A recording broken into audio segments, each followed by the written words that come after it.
করে? 4 তারিখে বেলা 1টা বাজে আমার ছিল তাহানি করার চেষ্টা করছে দিলীপ দাসে।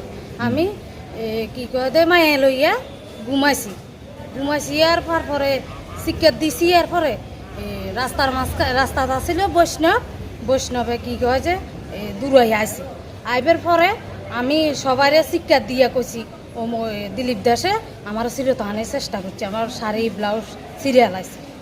দিলীপ দাসের বাড়ি কোন জায়গা? আমরা বাড়ির পাশে 2 বাড়ির পরে কোন জায়গায়? সিদ্ধিনগর সুকান্ত কলোনি। হ্যাঁ, এই ব্যাপার নিয়ে আপনার সিলতানির যে চেষ্টা করছে এই ব্যাপার নিয়ে আপনি থানাতে মামলা করছিলেন? করছি। হ্যাঁ, তো কোন থানাতে করছিলেন? শ্রীরামপুর থানাতে। শ্রীরামপুর আউটপোস্টে? শ্রীরামপুর আউটপোস্টে। হ্যাঁ, করবার পরে কি হয়েছে? করবার পরে তারা গেছে যাইয়া আইয়া ফুটছে আর পরে এবার দিনকে রাত্রেবেলা তারা দা খন্তা লইয়া আমরারে আক্রমণ করতে গেছে। কে এটা? কি কয় যে দিলীপ দাসের পরিবারের লোক। হ্যাঁ, দিলীপ দাসও আছিল? হ্যাঁ, দিলীপ দাস। দিলীপ দাস কি করে? হ্যাঁ, কি কয় যে ক্ষেতের কাম করে, করাত কাম করে। ক্ষেতের কাম করে, করাত কাম করে। তো এখন কি আপনি কি করেন, পাইছেন, কোন সুবিচার পাইছেন? পাইছি না। তো এখন কি লেগে আইছেন আদালতে?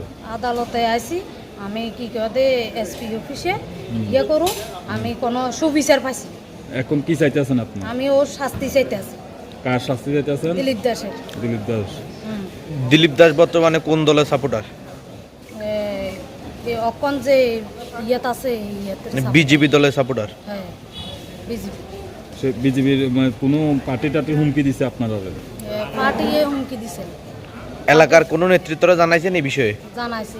নেতৃত্বরা কি কইছে? কি কইছে আমরা তারে করুম, আমরা কি করতাম, তোমরা যা মন চায় তা করো, আমরা কি করব।